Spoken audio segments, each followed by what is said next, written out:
Ladies and gentlemen, so many people live like ghosts, haunting their own lives, floating between expectations and exhaustion, trying to meet an invisible standard, trying to be better, but never for themselves.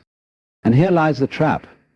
We've been taught to improve so we can be admired, accepted, approved, but that's not improvement. That's performance.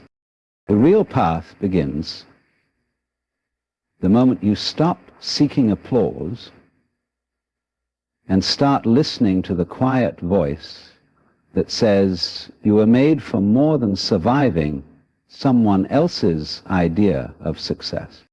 The reason you should watch this entire speech is simple, because somewhere along the way you've forgotten who you're truly supposed to become, and this may just remind you. Let us begin. You do not grow by accident. You grow by attention, by presence. You grow by recognizing that the current version of yourself is not final, but also not something to hate. There is no need to destroy who you are in order to love who you are becoming. Becoming better for yourself means no longer measuring your worth by metrics that never belong to you. A job title, a number on a scale, the opinions of the tired and unfulfilled. These are not maps of meaning, they're mirages. Why do you want to be better? If the answer is to silence the noise of others, then you've already lost yourself in their echo. But if it's to feel peace when you're alone, to wake up knowing your soul is aligned with your actions, then you've begun to understand the art of self-betterment. People often ask, how do I stay motivated to improve? But motivation is fleeting. What you need is clarity. Clarity that your existence isn't a debt you owe to the crowd. It's a canvas, and every small act of self-discipline, every choice to rest instead of scroll, to read instead of argue, to reflect instead of react. These are brush strokes. You are not a project to be fixed. You are a garden to be tended. And growth, real growth, is silent. It doesn't scream. It doesn't post selfies. It happens quietly, in the space between who you were and who you no longer wish to be. No one else will ever truly understand your inner battle. They can't. It's yours. And that's why being better must always be for you, not for applause, not for revenge, not even for love, for you. If you are exhausted from trying to be enough for others, pause, breathe. Ask yourself, what would it feel like to just be enough for me? Don't wait until life forces you to change. Don't wait until the breakdown becomes the breakthrough. Make the decision today. Not because the world demands it, but because your soul whispers it. And here's the paradox. When you finally start improving for yourself, everything else improves too. You speak with calm instead of fear. You walk with intention instead of rushing. You love without losing yourself. That's not magic. It's alignment. So let go of the need to prove. Let go of the lie that says you'll be happy once you're perfect. Instead, pursue better, not as a burden, but as a blessing, as possible. You were never meant to remain the same. You were meant to evolve, always, always, for yourself. Self-betterment isn't about competition. It's about honoring your own becoming. The world is obsessed with comparison. From the moment we wake up, we're flooded with images of people doing more, achieving faster, smiling wider.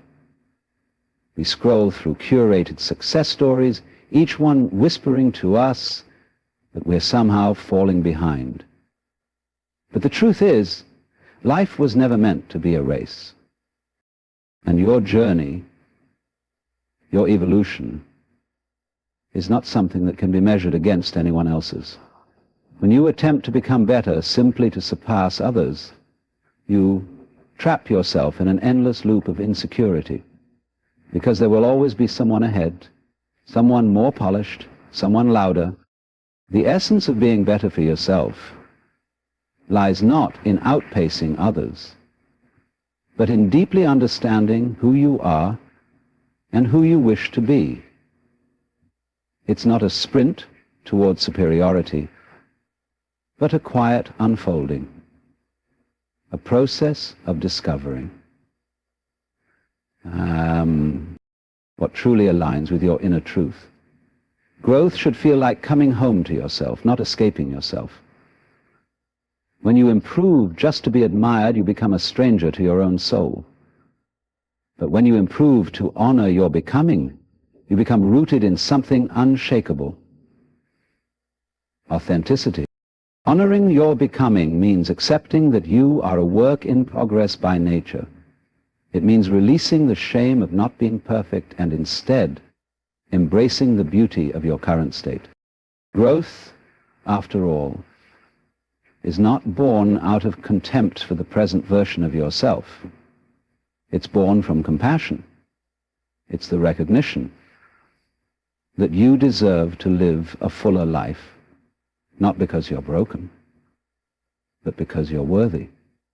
You're worthy of clarity, of peace, of strength that isn't dependent on applause. And this path, this choice to evolve for your own sake, will look different from anyone else's. For one person, it might mean learning to speak their truth after years of silence.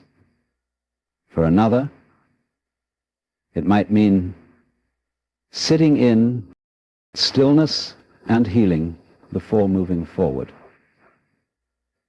There is no standard formula for becoming better.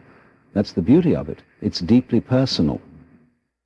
And when you stop comparing your chapter 2 to someone else's chapter 10, you begin to appreciate the intricate texture of your own journey. People may never understand why you chose to withdraw, to focus, to say no more often, to rise earlier, to walk away from comfort. And that's okay, because when you're committed to becoming better for yourself, external validation fades in importance. You no longer chase being seen. You focus on seeing yourself clearly. And with that clarity comes freedom. Freedom from needing to prove, to explain, to justify. The moment you stop performing and start transforming is the moment you reclaim your power. Because performance is fragile. It depends on an audience. But transformation is sacred. It depends only on your commitment to your inner evolution. Real growth is not glamorous. It's messy. It happens in silence, behind closed doors, in the mundane repetition of daily discipline. It happens when you choose reflection over reaction, responsibility over blame, self-respect over temporary pleasure. You begin to see that being better for yourself doesn't mean rejecting who you were. It means carrying that version with kindness, learning from it, and choosing consciously what to keep and what to release. You realize that every step you've taken, no matter how clumsy, has shaped you. And honoring your becoming means honoring those steps too. The pause, take a breath, and ask yourself, not what the world wants from you, not what your past demands of you, but what your higher self longs to grow into. That is the beginning of real transformation. You do not owe the world a performance of progress. You owe yourself the peace of purposeful evolution. Always remember, your worth isn't proved by being better than others. It's revealed by becoming better than the version of you that doubted, feared, and held back. In the end, life is not about being the best in the room. It's about being at peace in your own skin. Be better, not louder, not faster, not shinier, just better. For yourself, for your soul, for the life you quietly dream of when no one else is watching. You were not born to fulfill someone else's version of enough. From the moment you entered this world, the world began to shape you. With words, with expectations, with silent rules etched into the way people looked at you or spoke your name. You were taught, sometimes gently, sometimes forcefully, that your worth would be measured by how well you conformed to what others called success, respectability, or being good enough. You were told what to chase, what to fear, what to become, and quietly, beneath all of that noise, your truest self began to retreat. Not because it was wrong, but because it didn't fit. But here's the truth that rarely gets spoken. You were never meant to be a mold. You were meant to be a mirror of your own essence. There is no universal measurement of enough, no finish line where someone hands you a certificate saying, now you are complete, because enough, the way it's been sold to you, is a moving target. First, it's about grades. Then it's about income. Then it's about marriage. Then it's about status, beauty, approval, legacy. The list never ends. And the cruel trick is, even when you achieve what they said would make you enough, it rarely satisfies you. That's because it wasn't your definition to begin with. What if you paused long enough to ask yourself, whose dream am I chasing? How many parts of your life were chosen to meet someone else's comfort, someone else's pride?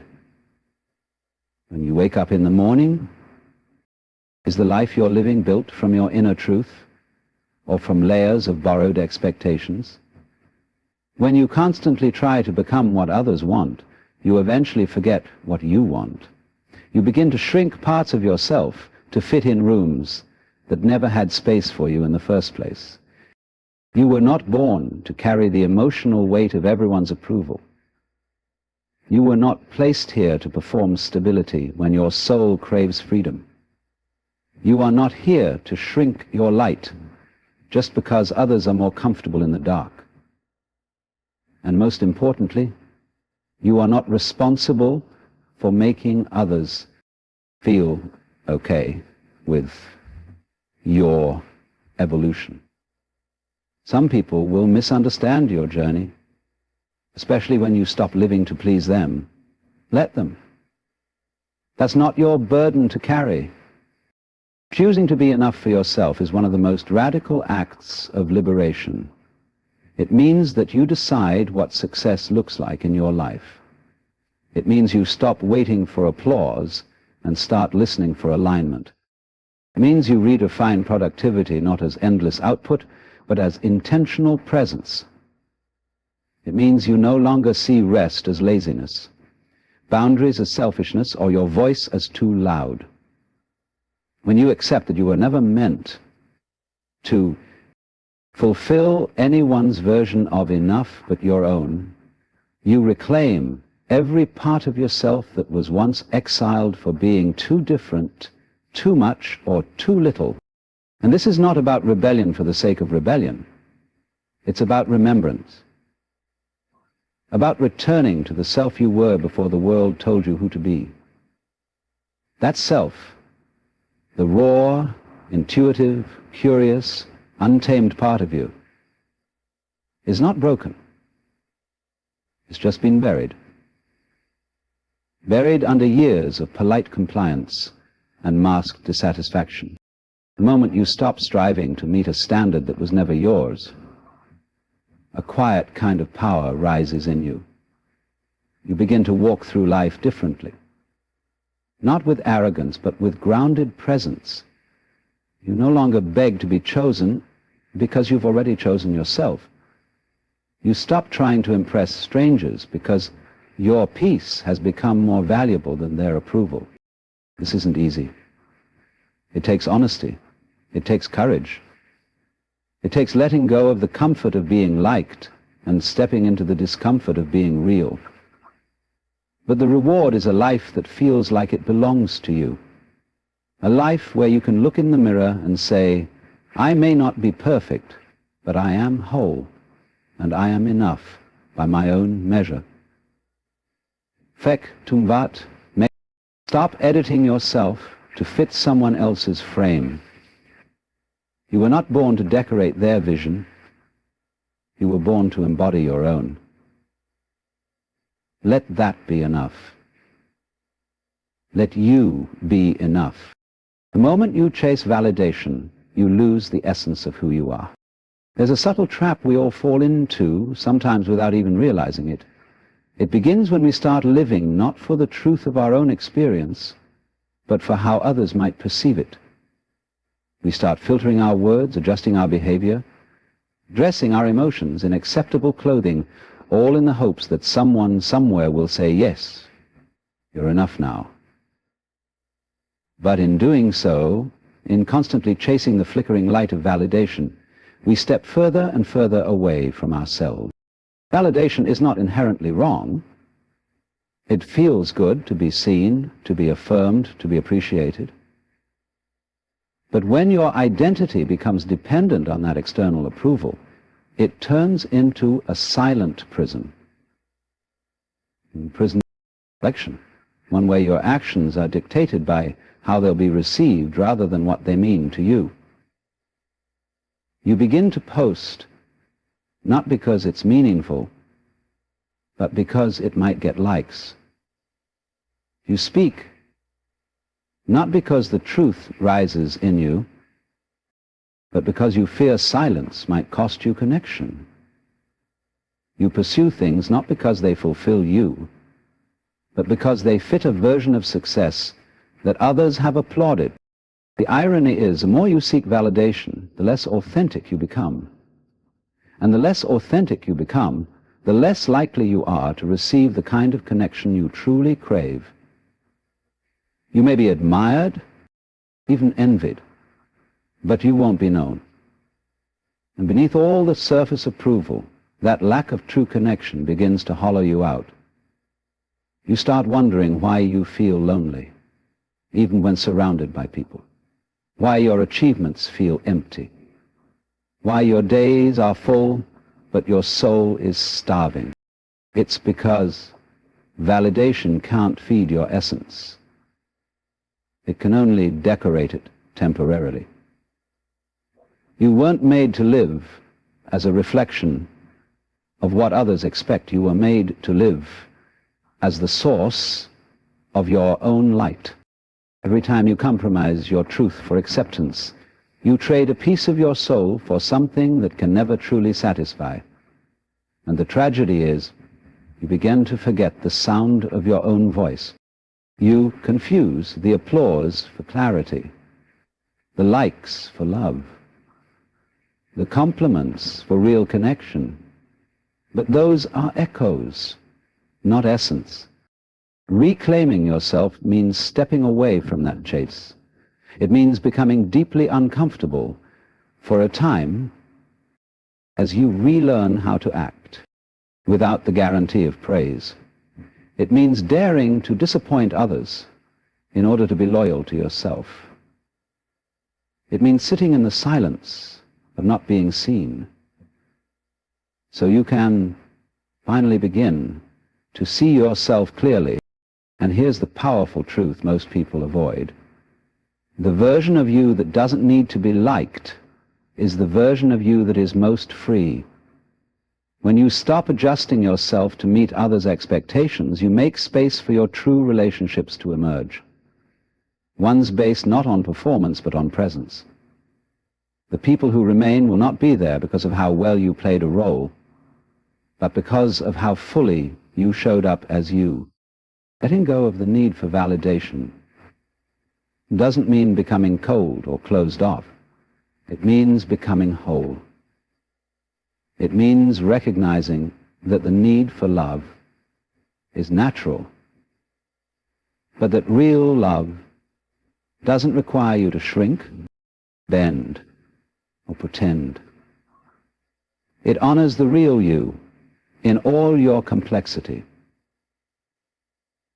And to attract that kind of love, you must first offer it to yourself. Pause for a moment.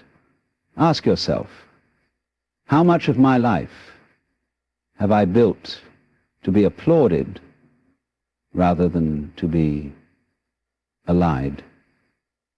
Where have I traded depth for approval, meaning for attention? Then gently, without shame, begin to turn back toward yourself. Speak words that are true, even if they aren't popular. Make choices that fulfill, even if they aren't seen. Live in a way that satisfies your soul, even if it confuses others. Because the moment you stop chasing validation, something extraordinary happens. You begin to live from your center, not from the echo. And in that space, you rediscover what you lost. Your wholeness, your stillness, your truth. And that is worth more than all validation in the world. True evolution begins when you stop performing and start transforming. We live in a world obsessed with performance. From a young age, we're taught how to behave, how to present, how to fit into molds shaped by others.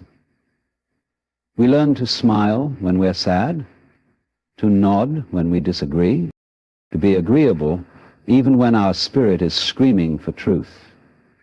And somewhere along the line, we begin to believe that this performance, this curated version of ourselves, is who we truly are.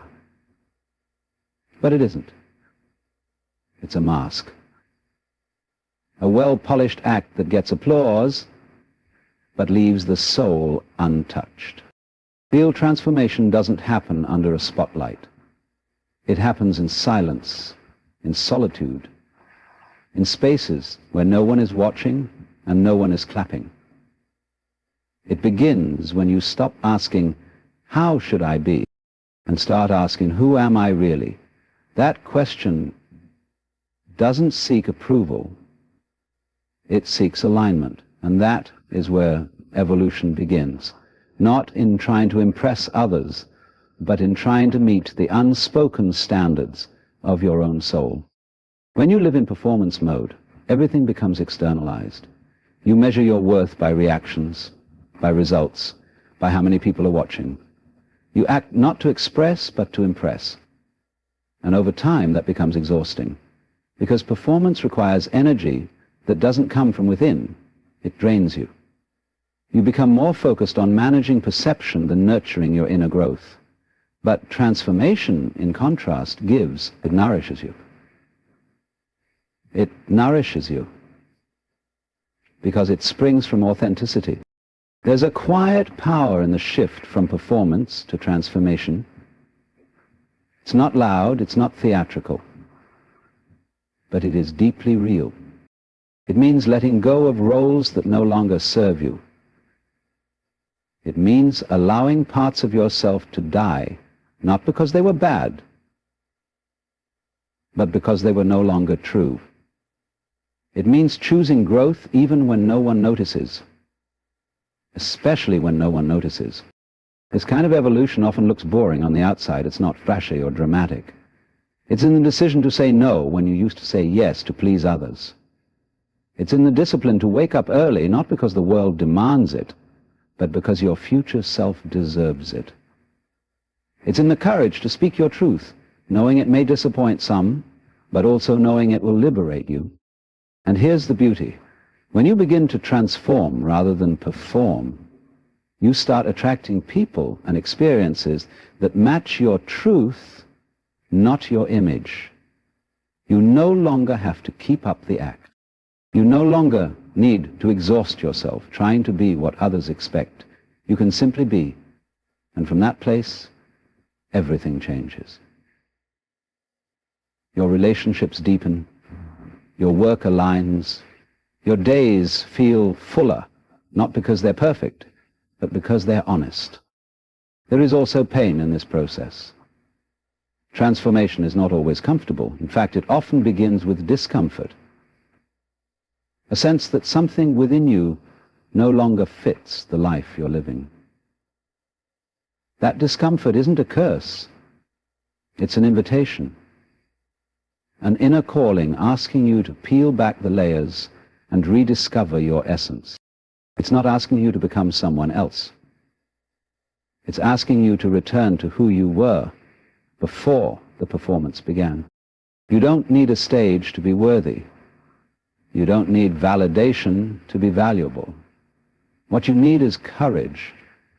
The courage to shed the familiar and step into the unknown. The courage to live from within, even when it means walking away from the applause. If you feel tired of trying, of pretending, of performing, listen to that. Let it guide you back to the real work. The work that isn't always visible, but is always vital. The work of becoming. The work of unbecoming everything you were never meant to be. And transformation isn't a show. It's a sacred unfolding. And once you begin, you'll never want to go back. Because nothing compares to the freedom of living a life that's not for display, but for depth. You weren't born to play a part. You were born to live your truth. That's where evolution lives. And it begins the moment you decide to stop performing and start transforming. You don't owe the world your perfection. You owe yourself your authenticity. There is a heavy burden that many carry without even realizing it. The pressure to be flawless, untouchable, always in control. Somewhere along the way you were made to believe that to be loved, respected, or worthy, you must be perfect.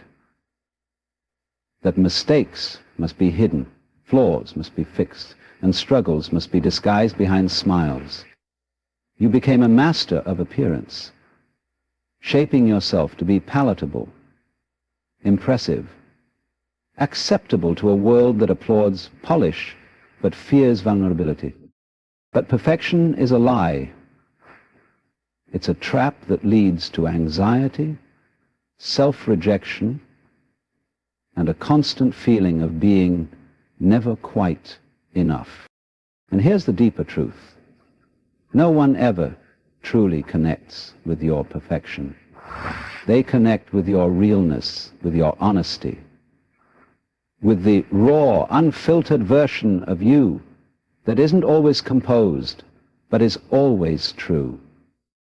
You don't exist to entertain the world's fantasies of who you should be. You exist to live in alignment with your own soul. Every time you sacrifice your authenticity for perfection, you lose a piece of your wholeness. You dilute your spirit trying to fit into a mold that was never made for you.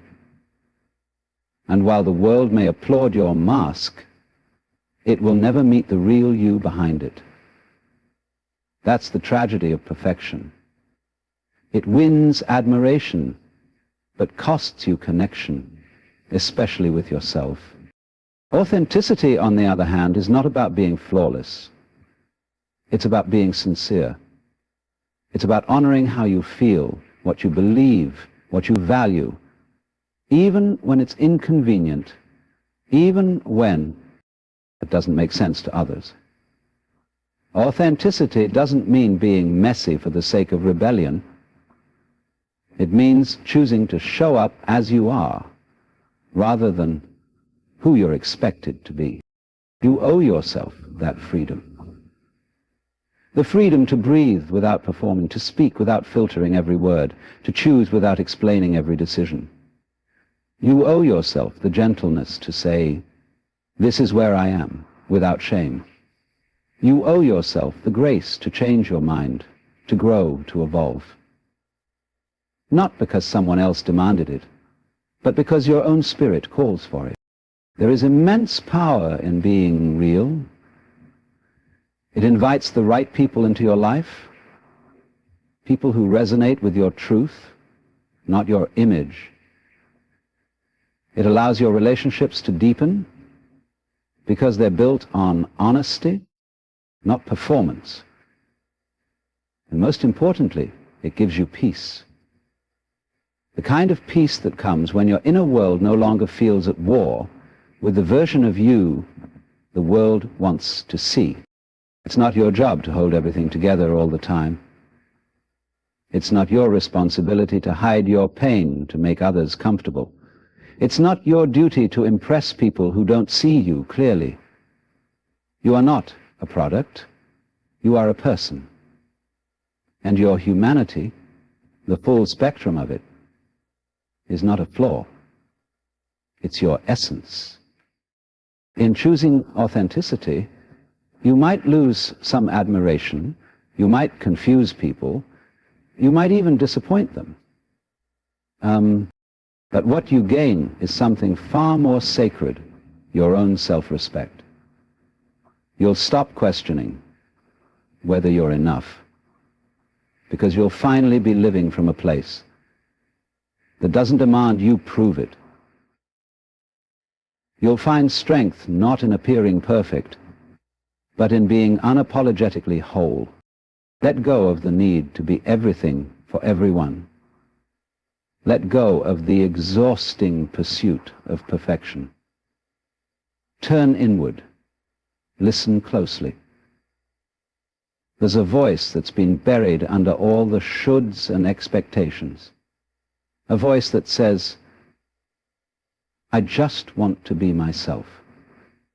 Let that voice guide you. Because when you live authentically, you stop surviving and you start living, not for the spotlight, not for approval, but for the quiet joy of knowing you are finally being real with the one person who matters most, yourself. You don't need to be perfect to be worthy. You just need to be true, and that is more than enough. Improvement is not a punishment of the present, but a celebration of possibility. Too often, we approach self-growth as if it were a form of self-criticism, as if becoming better means something is wrong with who we are now. We look at ourselves in the mirror and point out what's missing, what's broken, what needs to be fixed. We set goals not out of love, but out of dissatisfaction. And so, improvement becomes an act of rejection rather than an act of reverence. But growth doesn't require shame. You do not need to hate who you are to become someone stronger, wiser, or more whole. In fact, the most lasting transformation comes from a place of acceptance.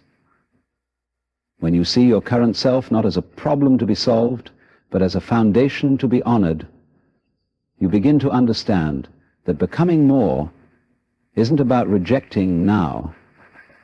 It's about expanding from it. Improvement should never feel like punishment. If your pursuit of better feels like a burden, then you're not growing. You're trying to escape.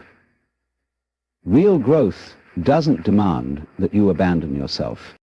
It invites you to meet yourself more deeply. It asks, what else is possible for me? not what's wrong with me. It comes from the awareness that while you are already worthy, you are also capable of becoming even more fully alive. When you shift your mindset from criticism to celebration, the process of growth changes. You no longer treat your current state as a failure, but as fertile ground. You begin to understand that every version of you, every chapter, every season, has played a part in bringing you here. Even the messy parts, even the parts you tried to hide.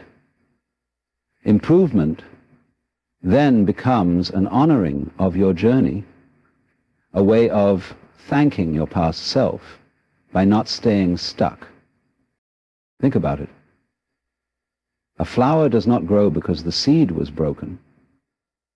It grows because within that seed was a design of potential, an unseen future that was waiting for the right conditions to bloom.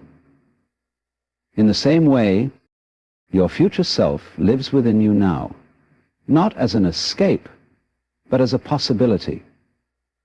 And when you improve, you water that future.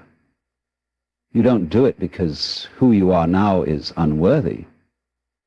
You do it because you sense the wonder of what you might still become. This perspective also removes the pressure of perfection. When you see growth as celebration, it becomes gentler. It becomes something you're drawn to, not pushed into. You can improve while still being kind to yourself. You can set high standards without being harsh. You can want more without resenting what already is. This doesn't mean you stop being accountable. It doesn't mean you ignore your shortcomings or abandon discipline. But it means your efforts come from love, not lack. You start choosing better habits, not to punish the present, but to protect your potential.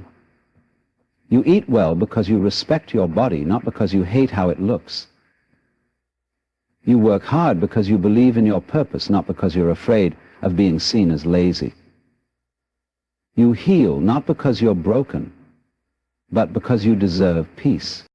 Growth from a place of celebration is sustainable. It lasts because it's rooted in joy, not pressure. It invites curiosity. It welcomes experimentation.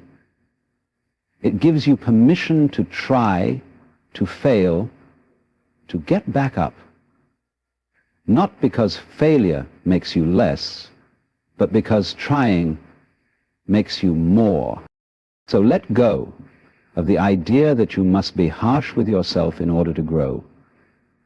Let go of the belief that the only way to improve is through constant self-rejection. Improvement is not a sentence. It's a song. It's the soul saying, "There's more in me, and I'm ready to explore it." Look at where you are today. Not with judgment, but with appreciation. Then ask yourself, what's possible from here? What's waiting for me just beyond the familiar? Let your answer guide you forward, because your growth is not a punishment for being incomplete. It's a celebration of the infinite possibilities still waiting to bloom from within you.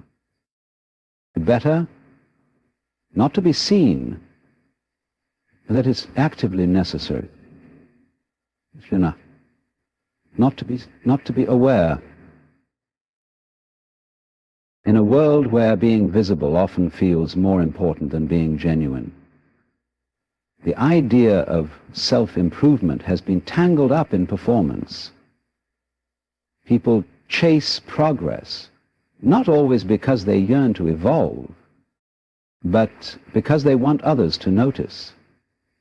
We lift ourselves not out of self-love, but out of fear of being forgotten, unseen, or irrelevant.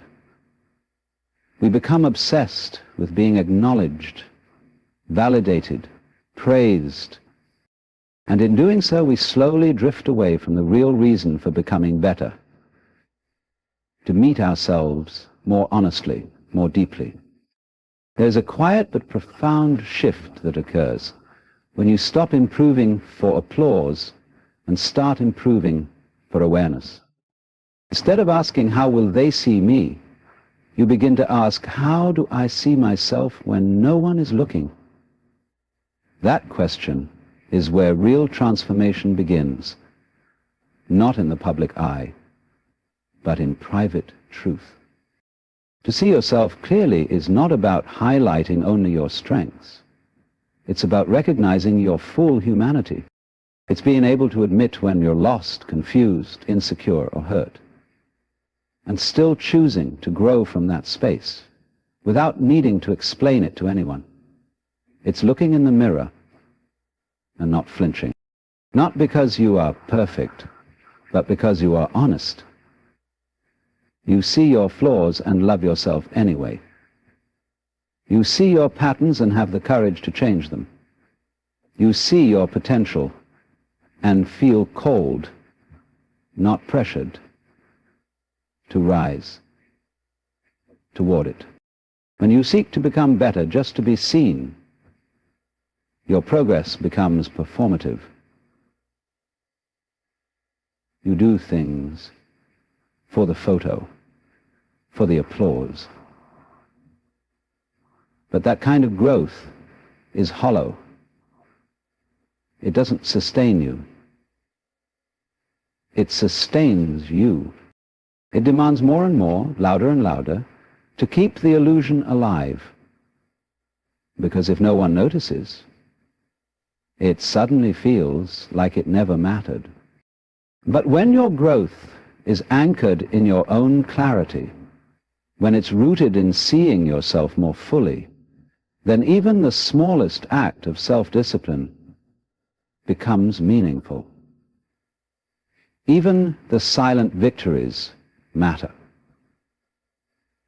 And waking up a little earlier, saying no when your soul says no, speaking truth even when your voice trembles. These things may never be seen by the world, but they transform your inner world completely. The most powerful growth is the kind that doesn't need to be posted. It's the kind you carry in your posture, your boundaries, your peace. It's how you speak to yourself when you fail. It's how you show up when no one else is clapping. That kind of growth is not a show. It's a sacred shift. To see yourself clearly also means becoming aware of what's no longer serving you. It means facing your habits honestly without denial. It means asking yourself uncomfortable questions about your motivations, your fears, your dependencies. And it means making changes, not to impress others, but to align with the version of you that feels most real. This kind of clarity takes courage. The truth doesn't flatter, requires letting go of identities, roles and relationships that were built around your old self. Sometimes clarity means stepping away from places where you were praised for being a version of yourself that no longer feels authentic. That can be painful, but it's also the beginning of liberation. Because once you start seeing yourself clearly, you begin to trust yourself more. You no longer rely on others to tell you who you are. You no longer feel the urge to convince, to prove, to perform. You begin to walk through life with a kind of quiet confidence that doesn't demand attention, but naturally commands respect.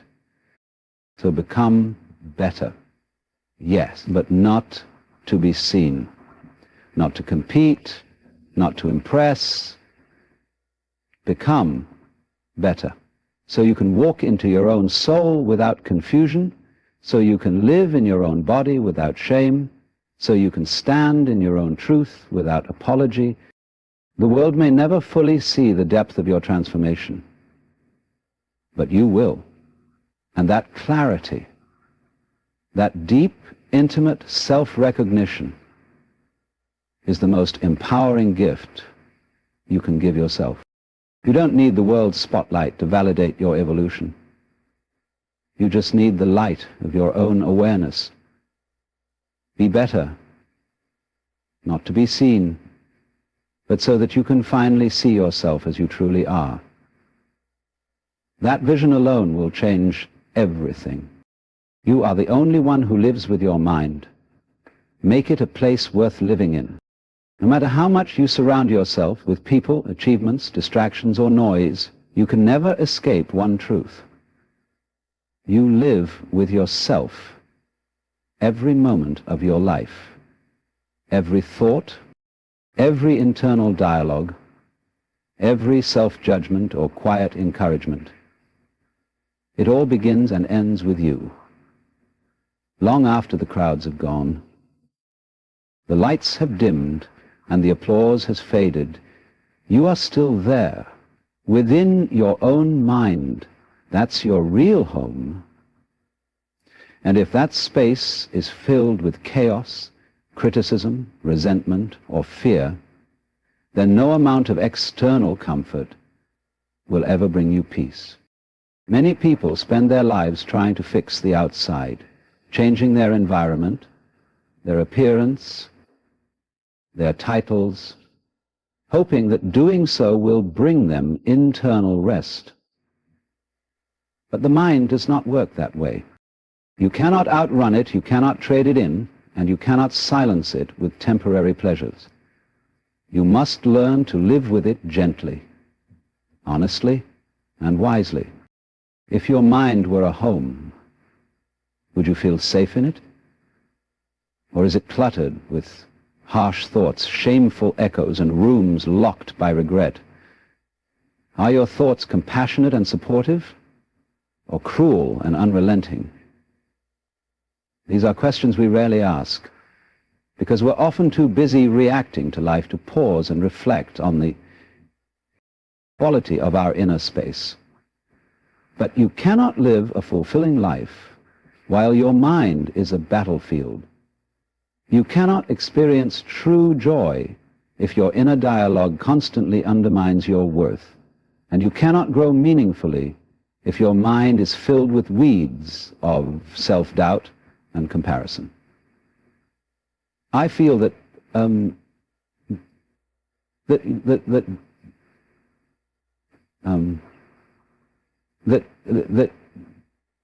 that you cannot live a fulfilling life while your mind is filled with weeds of self-doubt and comparison. To make your mind a place worth living in, you must first become aware of what lives there now. Notice how you speak to yourself after a mistake. Observe the tone you use when looking in the mirror. Pay attention to how often your thoughts revolve around what you lack, what you should have done, or how you compare to others. This awareness is not meant to shame you, it's meant to awaken you. Because you cannot change what you are not conscious of. Then begin the work of rebuilding. Slowly, deliberately. Choose to plant different seeds. Replace self-criticism with curiosity. Instead of what's wrong with me, try what can I learn from this? Instead of I'll never be enough, try I'm still becoming.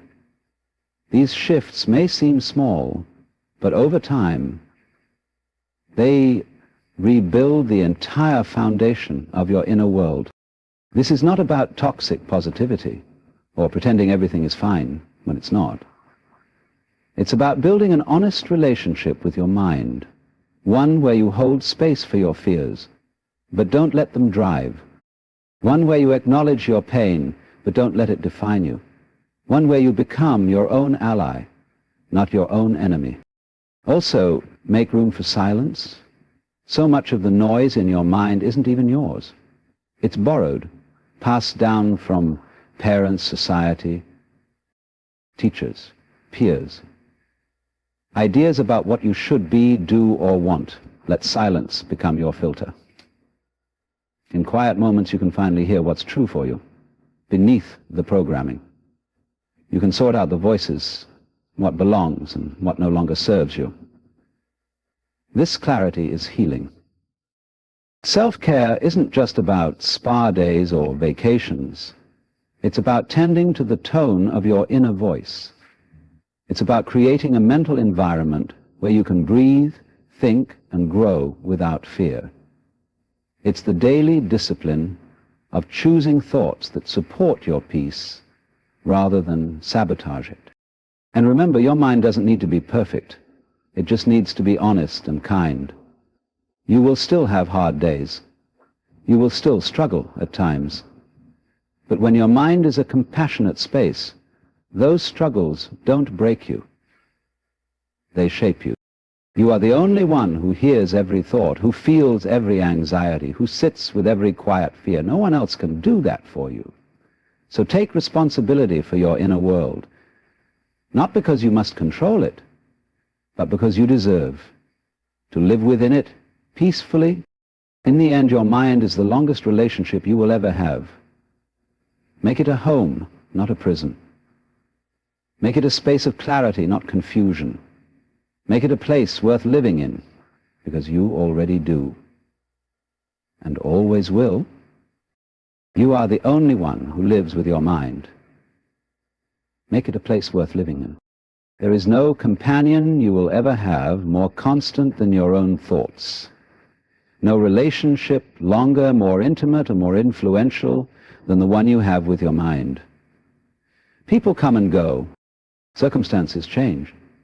But the voice inside your head, it's with you when you wake up, when you fall asleep, in silence, in chaos, in love, in grief. That voice, your inner world, shapes how you experience everything else. And yet we often treat our mind like a neglected room, cluttered with unspoken worries, self-criticism, and emotional noise we've inherited but never questioned. But it's easy to believe that happiness is something outside of us, a person, a goal, a possession. So we chase. We achieve, we distract, but when the noise quiets, when we finally sit alone with our thoughts, many realize that their mind is not a place of peace. It's a battlefield, a judge's bench, or a never-ending loop of anxiety and comparison. And no matter how much you decorate your life on the outside, if your mind remains a space of torment, you'll never feel truly at home. Making your mind a place worth living in begins with a powerful shift, recognizing that you have the ability and the responsibility to shape your inner world. You are not helpless against your thoughts. They are not commands. They are not always truth. They are patterns, many of which were picked up unconsciously through trauma, upbringing, media, culture. And while you can't always control what appears in your mind, you can control what you choose to engage with, what you nurture, and what you release. Start with awareness. Notice your inner dialogue. What do you tell yourself in moments of failure? How do you speak to yourself in the mirror? What is the emotional atmosphere of your internal world? If someone else spoke to you the way your thoughts do, would you call it love or abuse? This is not an invitation to wage war against your own mind, but to become curious, gentle, observant. The goal isn't silence, it's sanity. It's to slowly, patiently, clear out the clutter and create space for compassion, clarity, and truth. You may find that your mind holds beliefs that no longer serve you, ideas that you're not enough, that you must earn your worth, that rest is laziness, that vulnerability is weakness. These thoughts often hide in the background, disguised as logic or reality, but they're not reality. They're programs. And like any program, they can be rewritten. Rewriting your internal script doesn't require you to lie to yourself. It requires you to tell yourself a more complete truth. Not I'm perfect, but I'm worthy even as I grow. Not nothing bothers me, but I can sit with my pain and still find peace. Not I have to be strong all the time, but my softness is part of my strength. The way you speak to yourself matters more than you realize. Your inner voice becomes the lens through which you interpret life. It determines whether you view failure as a lesson or a condemnation, whether you see struggle as shame or as strength, whether you approach others with empathy or with insecurity disguised as judgment.